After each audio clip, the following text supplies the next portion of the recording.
नमस्कार दोस्तों, मैं नवीन सिंह बिष्ट आपको 76वें गणतंत्र दिवस की हार्दिक शुभकामनाएं देना चाहता हूं। और दोस्तों, आज मैं आपसे कुछ बातें शेयर भी करना चाहता हूं। दोस्तों, जैसा कि आप जानते हैं, गणतंत्र दिवस प्रतिवर्ष 26 जनवरी को मनाया जाता है और हमारे संविधान का निर्माण हुआ था 26 जनवरी सन 1950 को। और इसके लिए हम प्रतिवर्ष गणतंत्र दिवस का ये उत्सव, ये राष्ट्रीय पर्व मनाते हैं। और हम सभी लोग अपने संविधान के प्रति नतमस्तक होते हैं। हमारे जिन वीर शहीदों ने हमारे देश के लिए बलिदान किया, उन वीर शहीदों को आज के दिन हम याद करते हैं। और साथ में ही हमारे देश ने क्या क्या तरक्की करी है, उस चीज़ को हम शो करते हैं। हमारा विश्व में भारत का नाम आज चौथे बड़े स्तंभ के रूप में लिया जाता है। जैसे कि जो विश्व की महाशक्तियां हैं, उन महाशक्तियों में हमारे भारत का नाम अग्रणी देशों में लिया जा रहा है। हमारा देश आज बहुत ज़्यादा तरक्की कर रहा है। हमारे देश के लोग लगातार अपने देश को आगे बढ़ाने का प्रयत्न कर रहे हैं। और इसके साथ ही में ही हमारी एजुकेशन में भी काफ़ी ज़्यादा बदलाव आ रहे हैं। हमारे देश में स्किल एजुकेशन को बढ़ावा देने के लिए लगातार हमारी सरकारें काम कर रही हैं। और सबसे अच्छी बात ये दोस्तों कि आज हमारा देश आत्मनिर्भर बनने की दिशा में कदम बढ़ा रहा है। इसके तहत उत्तराखंड में भी अब बहुत सारे लगातार बदलाव देखे जा रहे हैं। प्यारे मित्रों, जैसा कि आप जानते हैं कि एक लंबी यात्रा करने के बाद हम लोग YouTube चैनल के क्षेत्र में आए और शिक्षा के क्षेत्र से भी बराबर जुड़े हुए हैं, खेलों के क्षेत्र से भी जुड़े हुए हैं। आप हमारे चैनल पर विजिट करके देख सकते हैं कि हमने क्या क्या कार्य किए हैं। और हम आपसे सिर्फ इतना ही चाहते हैं कि आज के दिन गणतंत्र दिवस और 26 जनवरी के इस महापर्व के दिन, जब हमारे देश में लगातार बदलाव हो रहे हैं, हमारे काशीपुर शहर जिला उधम सिंह नगर में अभी नगर निकाय चुनाव समाप्त हुए हैं और बहुत सारे प्रत्याशियों ने विजय हासिल की है और मेयर चुने गए हैं बहुत सारे प्रत्याशी, कोई पहली बार, कोई दूसरी बार, कोई चौथी बार। तो ये भी लगातार बदलाव ये लोकतंत्र का एक हिस्सा होते हैं। इसके तहत हमारे नेता और वार्ड मेंबरों को अपने क्षेत्र का विकास कराने का मौका मिलता है और जनता से रूबरू होने का मौका मिलता है, जिसके तहत यह संविधान की एक प्रणाली होती है। जैसे कि नए पुलिस ऑफिसर, नए डीएम और एसडीएम हमारे ज़िले में आते हैं, हमारे शहर में आते हैं, उसी तरह से हमारे वार्ड मेंबर भी 5 साल के लिए उनको सेवा करने का मौका दिया जाता है। लेकिन दोस्तों, इन 5 सालों में जो भी अच्छा काम करेंगे या जो हमारे एसडीएम और डीएम हैं, उनको तो एक क्षेत्र में कुछ समय के लिए नौकरी करने का मौका मिलता है। और इसी तरह से बैंक कर्मचारी होते हैं, उन्हें भी कुछ समय के लिए कार्य करने का मौका मिलता है। तो सभी अपने अपने क्षेत्र में अच्छा कार्य करते हैं। जो अच्छा कार्य करते हैं उन्हें प्रमोट किया जाता है। इसी तरह से क्षेत्र की जनता भी उन नेताओं को आगे बढ़ाती है जो कि अच्छा कार्य करते हैं। और इसी तरह से जो एसडीएम होते हैं वो अपने अच्छे कार्यों की बदौलत डीएम बन जाते हैं और आगे बढ़ते रहते हैं। दोस्तों, हमारे देश में एक ये संवैधानिक प्रक्रिया होती है, जिस संवैधानिक प्रक्रिया के तहत चुनाव की प्रक्रिया की जाती है। संवैधानिक प्रक्रिया के तहत कानून व्यवस्था की जाती है, न्यायपालिका काम करती है, कार्यपालिका काम करती है।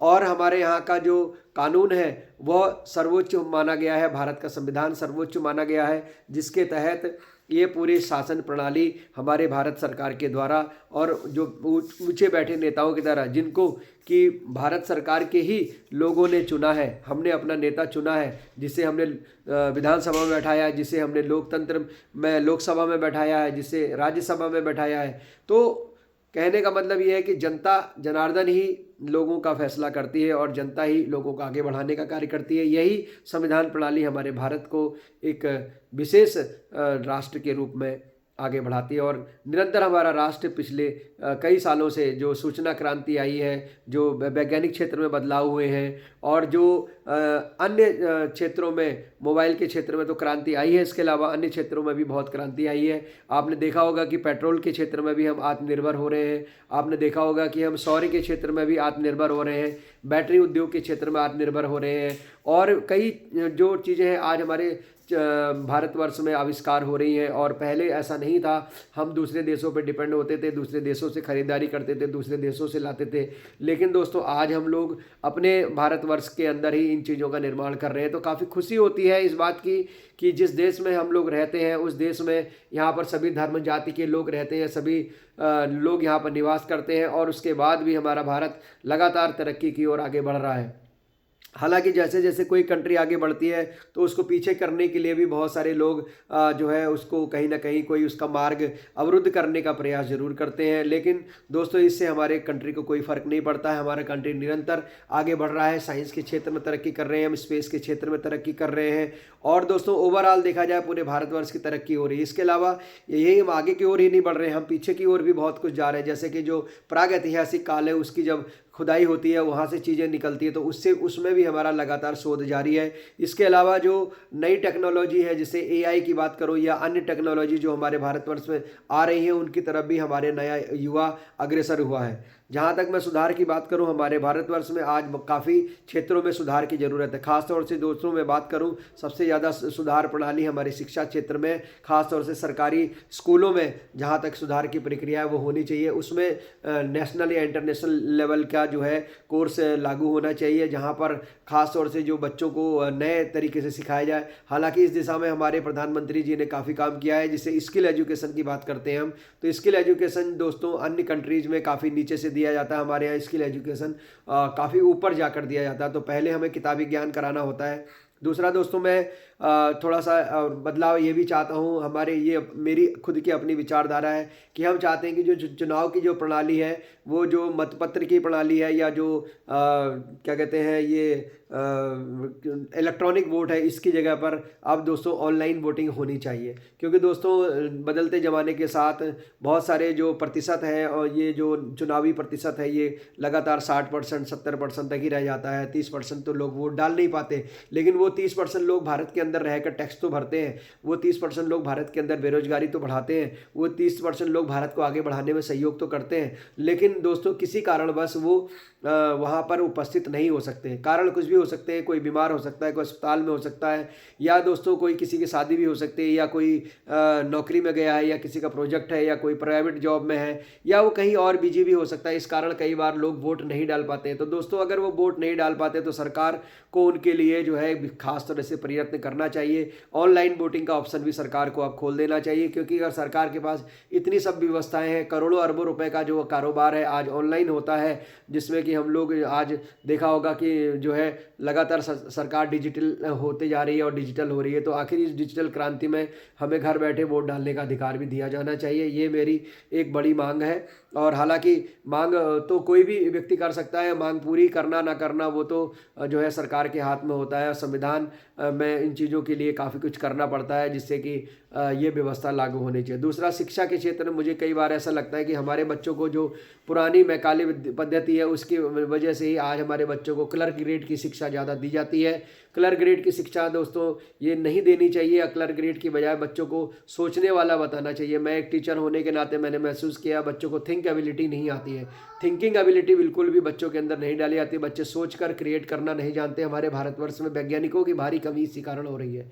इसलिए हालांकि जो आईआईटीज़ हैं और ये जो बहुत बड़े बड़े इंस्टीट्यूट हैं वहाँ पर जो मेधावी बच्चे हैं वो पहुंचकर आविष्कार तो करते हैं, लेकिन ये आविष्कार की दर बहुत कम है। आविष्कार की दर बढ़ाने के लिए बच्चों को बचपन से हमें स्किल एजुकेशन के साथ साथ क्रिएटिव बनाना होगा, बच्चों को सोचने लायक बनाना होगा, जिससे कि बच्चे ज़्यादा से ज़्यादा क्रिएट कर सकें। इसके लिए बच्चों को हमें हैंड से, हाथों से काम करने वाली चीज़ों को बनाना होगा, सिर्फ कलम चलाने वाला नहीं बनाना चाहिए। क्योंकि दोस्तों कलम चलाने वाला जो है अगर हम बनाते रहेंगे तो कंप्यूटर पे कब आएंगे, कब हम टाइपिंग करना सीखेंगे। और दुनिया जो है टाइप करके सब कुछ कर रही है, तमाम तरह के अक्षर लिख रही है और अभी हम कलम पे ही रह गए हैं। तो दोस्तों मुझे लगता है कि कलम जो है, हालांकि ये हथियार हमारा माना जाता है, लेकिन दोस्तों कलम का उपयोग बच्चों को इतना बचपन से पेंसिल और कलम पकड़ के लिखाने की पद्धति अब थोड़ा कम करके सरकार को डिजिटल की तरफ आगे बढ़ना चाहिए, जहाँ पर बच्चे ज़्यादा क्रिएट कर सकें, ज़्यादा सोच सकें, ज़्यादा आगे बढ़ सकें। और जो पढ़ाई है उसमें बहुत बड़े लेवल पे बदलाव की ज़रूरत मैं महसूस कर रहा हूँ। और बदलते ज़माने के साथ हमें बदलना चाहिए। फ़ॉरेन कंट्रीज़ से हमें बहुत सारी शिक्षा लेनी चाहिए, क्योंकि दूसरे देश कई मामलों में आविष्कार ज़्यादा कर रहे हैं। तो हमारे भारत में भी हालांकि आविष्कारों की कोई कमी नहीं है, लेकिन जो दर है वो प्रतिशत बढ़ाने के लिए बच्चों की थिंकिंग एबिलिटी को बढ़ाना होगा।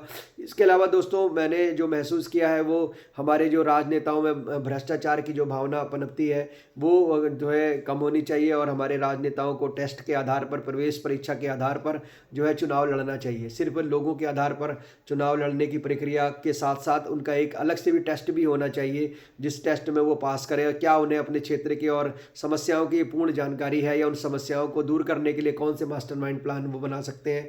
और इस हिसाब से जो बेहतर से बेहतर मास्टरमाइंड प्लान बनाए उस राजनेता को अच्छे नंबर देने चाहिए, जिससे कि अच्छे लोग चुनकर ऊपर आए। ये ना हो कि अनपढ़ गंवार व्यक्ति एक नेता जो है वो आ जाता है और आगे जाके वो सिर्फ भ्रष्टाचार ही करता है, ISPC से साथ मिलकर कमीशन खोरी में वो पड़ जाता है और ज़्यादा से ज़्यादा पैसा कमाना चाहता है। 5 साल के अंदर वो सोचता है कि मैं करोड़ों अरबों रुपए कमा लूँ। इस तरह की जो पद्धति वह आम लोगों में भ्रम का कारण बनी हुई है। लोग राजनेताओं को अच्छा नहीं मानते, लेकिन फिर भी राजनेताओं के चक्कर लगाते हैं, राजनेताओं से मिलना चाहते हैं, उनके साथ उठना बैठना चाहते हैं। एक तरफ तो दोस्तों हम ये कहते हैं कि राजनेता अच्छे नहीं है, लेकिन दूसरी तरफ हम राजनेताओं के साथ मिलकर उनके साथ खड़े होने में, फोटो खिंचाने में बहुत गर्व महसूस करते हैं।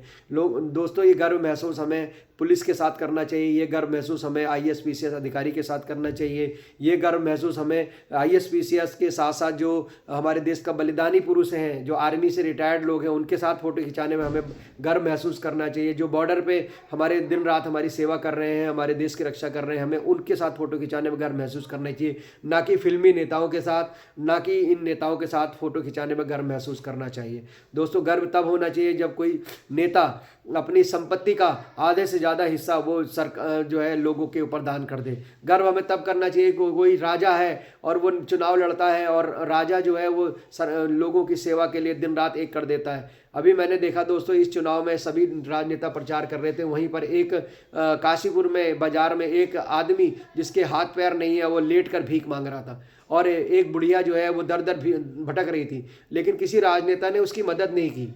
एक चाय वाला जो है, जो इंटरव्यू दे रहा है, वो चाय वाला कह रहा है कि मैं 10 साल पहले भी चाय बेचता था और आज भी मैं चाय बेच रहा हूँ, मेरा सिर्फ भरण पोषण हो रहा है। तो किसी चाय वाले के लिए या किसी फल वाले के लिए राजनेताओं के पास कोई प्लान नहीं है, गरीबी को दूर करने के लिए राजनेताओं के पास कोई प्लान नहीं है। लेकिन ये जरूर सुना है मैंने कि एक राजनेता पहले उसके पास इतने करोड़ रुपए थे, आज 5 साल के बाद उसने इतने करोड़ रुपए कमा लिए। ये आप किसी भी राजनेता के पिछली और 5 साल की हिस्ट्री में पता लगा सकते हैं। तो दोस्तों ये जो लूट तंत्र है, ये जो हमारे संविधान की बहुत बड़ी कमजोरी है, जिसमें सारे अधिकार हमारे नेताओं को दे दिए गए हैं। एक बहुत बड़ा नेता जो योग्य ना होते हुए भी ISPCS और SDM DM को जो है अपनी उंगली पर नचाता है, मीडिया को अपनी उंगलियों पर नचाता है। ये प्रक्रिया हमारे देश में बहुत ही विकट है, जो देश को आगे ले जाने में बहुत ही घातक सिद्ध हो सकती है। दोस्तों अगर मैं यहाँ पर आप अपने विचार सिर्फ प्रकट कर रहा हूँ, एक संवैधानिक अधिकार के नाते, मैं एक नागरिक के नाते इनको यहाँ पर प्रकट कर रहा हूँ, किसी नेता या नेतागिरी के खिलाफ मैं नहीं हूँ।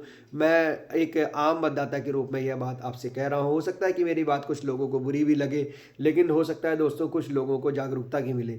हमारे यहाँ जो पढ़े लिखे युवा हैं, जो बेरोजगार की लिस्ट में शामिल हो जाते हैं, मैं उनको भी यहाँ पर उनसे आग्रह करना चाहूँगा कि प्लीज़ आप बेरोजगार ना हो, स्वरोजगार की तरफ बढ़ें। आप सरकार को कोसना बंद कर दीजिए कि सरकार हमारे लिए ये काम नहीं करती है, सरकार हमारे लिए वो काम नहीं करती है, सरकार ने ये नहीं करा, सरकार ने वो नहीं करा। अरे भैया, सरकार नहीं करेगी, आपको खुद करना है भाई। ये कब समझोगे आप? आपको अपने पैरों पे खड़ा खुद होना है, आपको परीक्षा की तैयारी करनी, कंपटीशन करिए। सरकार ने पूरे रास्ते खोल रखे, ऑनलाइन कर रखा है। आज सरकार ने जो परीक्षा होती है उस परीक्षा में अगर आप 100 में 100 क्वेश्चन कर सकते हैं तो आपका अगले दिन रिजल्ट आ जाता है। आप ऑनलाइन सरकार कर दे रही है, आप खुद अपने घर पे मिला लीजिए। आपके अंदर ही इतनी कैपेबिलिटी नहीं है, आप नौकरी प्राप्त करना नहीं चाहते, तैयारी करना नहीं चाहते। अपनी कमजोरियों को जो लोग छुपाते हैं वही लोग सरकार को कोसते हैं। अपनी कमजोरियों को जो लोग दूसरों के सामने नहीं आना देते, वो लोग सरकार के लिए धरना धरना प्रदर्शन कर रहे हैं। सरकार की जगह अगर आप होते तो आप भी सर लोगों के लिए इसी तरह की योजनाएं बनाते। नॉर्मल प्रक्रिया है, हर कोई यही करता है। उन सरकार को जनता का पालन पोषण करना है, जो ऊपर बैठा हुआ है उसको उतना कष्ट भोगना पड़ता है। पुलिस की नौकरी दिखने में बहुत आसान लगती है, पुलिस की नौकरी बहुत कठिन होती है। इसी तरह से आर्मी वालों की नौकरी और कठिन होती है, बॉर्डर पुलिस जो होती है उसकी और जो है कठिन होती है। इसी तरह से हमारे यहाँ एसडीएम डीएम की नौकरी भी बहुत कठिन होती है। तो दोस्तों कहने में ज़रूर लगता है कि ये एसडीएम बन गया वो डीएम बन गया, लेकिन उनके जीवन काल को आप देखिए कि कितना ज़्यादा उन्होंने संघर्ष करा, और उस संघर्ष के बाद वो जो है अपने परिवार से दूर रहते हैं और देश की सेवा में निरंतर जो है व्यस्त रहते हैं। तो इसलिए दोस्तों मैं यही कहना चाहूँगा कि हमारे जो राजनेता हैं उनको जो है आम तौर पे जो राजनेता हैं उन्हें भ्रष्टाचार के प्रति जो है जवाबदेही उनकी तय होनी चाहिए। हालांकि कुछ नियम हैं, लेकिन फिर भी हमारे देश की जनता अभी तक जो है आरटीआई कानून के बारे में या और भी जो कानून है उनके बारे में उनका यूज करने से डरती है, क्योंकि उन्हें लगता है कि अगर हम अपने आसपास के नेताओं से टक्कर लेंगे, अपने आसपास के नेताओं से अगर हम उनके खिलाफ जाएंगे तो शायद वो हमारा कोई अहित ना कर दें। और यही कारण है कि हमारा आम मतदाता आज नेताओं से डर कर रहता है, अधिकारियों से डर कर रहता है, उसे अपने कानून के बारे में जानकारी नहीं है। तो देश के अंदर अगर आम व्यक्ति को जागरूक करना है, हमारे राजनेता जानबूझ के लोगों की गरीबी नहीं मिटाते हैं और लोगों को जागरूक नहीं करते हैं, लेकिन इसके लिए बड़े लेवल पे योजनाएं बनाई जाती हैं। अगर कोई ईमानदार व्यक्ति, ईमानदार नेता आता है तो वो अपने शहर के विकास के लिए बहुत कुछ कार्य कर सकता है। अगर एक प्रधान भी अगर गांव के अंदर अगर वो काम करना चाहता है तो अपने पूरे गांव के अंदर बहुत अच्छे लेवल का काम कर सकता है। दोस्तों इन सब बातों के साथ बातें बहुत लंबी हैं, लेकिन वीडियो काफ़ी ज़्यादा हो गई है। मेरी बातें हो सकता है कि आपको पसंद नहीं आए, और दोस्तों ये भी हो सकता है कि आपके दिल को कहीं ना कहीं ये छुएंगी। आम जो आज का जो युवा है, आज के युवा से मैं एक ही अपील करना चाहूँगा कि अपने को बेरोजगार ना कहें, ये ना कहें कि इन्होंने बेरोजगारी बढ़ा दी। हर कोई गवर्नमेंट जॉब पाना चाहता है, सबको गवर्नमेंट जॉब नहीं मिल सकती है। गवर्नमेंट सिर्फ क्रीमी लेयर के लोगों को गवर्नमेंट जॉब देती है, क्योंकि उन्हें चाहिए अच्छा लिखने वाले, अच्छा जो है आदेश का पालन करने वाले लोगों की वो तलाश कर रही है। अगर आपके अंदर अच्छा लिखने की कैपेबिलिटी है, जी जी जी जी सर कहने की आपकी आदत है, तो आपके लिए गवर्नमेंट जॉब आपका वेट कर रही है। दोस्तों इसके अलावा जो लोग अपने पैरों पे खड़े हैं, जो लोग बिजनेसमैन हैं और अपने पैरों पे खड़े हैं, उनको किसी के आगे कोई सर झुकाने की ज़रूरत नहीं है। वो अपने आगे नौकर चाकर रख सकते हैं। अपने अंदर बिजनेस स्किल पैदा कीजिए, अपने अंदर बिजनेस के गुण पैदा कीजिए, और अपने अंदर इस बात का जो घमंड है कि मैं पढ़ा लिखा हूँ, मैं ये काम नहीं करूँगा, मैं पढ़ा लिखा हूँ, मैं वो काम नहीं करूँगा, मेरे जैसे पढ़े लिखे लोग क्या ये काम करेंगे, वो काम करेंगे, ये जो सोचना है हमारे युवा की सबसे बुरी सोच है। आज के युवा की सबसे बुरी सोच ये है कि सभी पढ़ना लिखना तो चाहते हैं, लेकिन पढ़ लिखने के बाद कोई भी ऐसा कार्य नहीं करना चाहते जिससे कोई दूसरा उस पर उंगली उठा दे। अरे तू ये काम कर रहा है, अरे तू झाड़ू लगा रहा है, अरे तू ये काम कर लिया, आलू बेच रहा, सब्जी बेच रहा, या तू ये काम कर रहा। ये जो सोच है, ये सोच हमारी एजुकेशन का बहुत बुरा जो है एक रिजल्ट है। एजुकेशन बचपन से इस तरह की देनी चाहिए बच्चे को कि काम कोई छोटा या बड़ा नहीं होता है, काम सिर्फ काम होता है, और काम को काम के नज़रिए से देखा जाना चाहिए। दोस्तों ये जो सोच है पारंपरिक और पिछड़ी सोच कि हमें सिर्फ डॉक्टर बनना चाहिए, इंजीनियर बनना चाहिए, टीचर बनना चाहिए, ये 4-5 चीज़ें जो पहले से हमारे यहाँ चली आ रही हैं, आज बहुत कुछ नई चीज़ें में बदलाव आ गए हैं जो कि नए युवाओं को, नए बच्चों को पता ही नहीं है। तो हमारे सरकार से आग्रह रहेगा कि जो नई नई टेक्नोलॉजीज़ आ गई हैं उन्हें नए नए एनजीओज़ के माध्यम से सरकार को विभिन्न कार्यक्रम आयोजित करने चाहिए, जिससे भी कि आने वाले बच्चों को भी पता चले कि डॉक्टर, इंजीनियर, वकील के अलावा भी और बहुत सारे जॉब होते हैं इस देश के अंदर जो कि आप कर सकते हैं। इसलिए प्लीज़ मेरा आपसे आज गणतंत्र दिवस के उपलक्ष्य में, 76वें गणतंत्र दिवस के उपलक्ष्य में करबद्ध निवेदन रहेगा कि जो चीज़ें मैंने आज आपसे कही हैं उन चीज़ों को आप ज़रूर ध्यान में रखें और अमल में लाएं, और आगे आने वाले समय में निश्चित रूप से हमारे भारत का नाम जो है पूरी दुनिया में रोशन होने वाला। पूरी दुनिया भारत की ओर देख रही है। आज सभी बड़े नेता भारत के से सलाह लेने के बाद ही कोई कदम उठा रहे हैं, ये बहुत बड़ी बात है। हमारा देश लगातार शक्तिशाली हो रहा है, देश में हर चीज़ आगे बढ़ रही है, 5G जनरेशन चल रही है, और लगातार और भी बड़ी जनरेशन आएंगी जिसमें कि नई नई टेक्नोलॉजीज, अभी AI के बारे में भी बहुत कुछ लोगों ने सीखना है, और जो नई नई चीज़ें कंप्यूटर के क्षेत्र में क्रांति आ रही है, तो इस क्षेत्र में भी बहुत ज़्यादा काम करने की ज़रूरत है, जिससे कि हर एक बच्चा और क्रांति की जो बदलती हुई क्रांति है उसमें वो जुड़ सके, भागीदार बन सके। इन्हीं सब बातों के साथ मैं नवीन सिंह बिष्ट, उत्तराखंड काशीपुर से आप सबका इस वीडियो को देखने के लिए बहुत बहुत धन्यवाद अदा करता हूं, और पुनः एक बार हमारे देश के शहीदों को मैं नमन करता हूँ। पुनः हमारे देश के संविधान निर्माताओं को मैं बहुत धन्यवाद देता हूँ कि उन्होंने संविधान का निर्माण किया। पुनः जो है अपने संविधान के प्रति नतमस्तक होते हुए अपनी वाणी को विराम देता हूँ। अगर मेरे मुंह से कोई भी गलत बात निकल गई, किसी राजनेता को या हमारी सरकार को कोई भी अगर किसी बात का बुरा लगा हो, तो मैं उनसे क्षमा चाहता हूँ। ये मेरे अपने विचार हैं जो मैंने आपके सामने व्यक्त किए हैं, और उम्मीद करता हूँ कि इनमें से कुछ विचार सार्थक होंगे, जो कि हमारी सरकार उसको अमेंडमेंट करेगी, चेंज करेगी। जहाँ पर जो कमियां हैं, विश्व लेवल पर विश्व स्तर की पढ़ाई सरकारी स्कूलों में होनी चाहिए। विश्व स्तर की पढ़ाई, सरकारी स्कूल के बच्चे गर्व महसूस करें अपने ऊपर। एक सरकारी स्कूल का जो मास्टर है वो भी अपने बच्चे को सरकारी स्कूल में भेजते समय गर्व महसूस करे। जिस दिन ऐसा होगा तो उस दिन वास्तव में इस देश में शिक्षा में क्रांति आएगी और बदलाव शुरू होंगे। स्किल एजुकेशन की तरफ और बढ़ने की जरूरत है। थैंक यू, धन्यवाद। जय हिंद, जय भारत।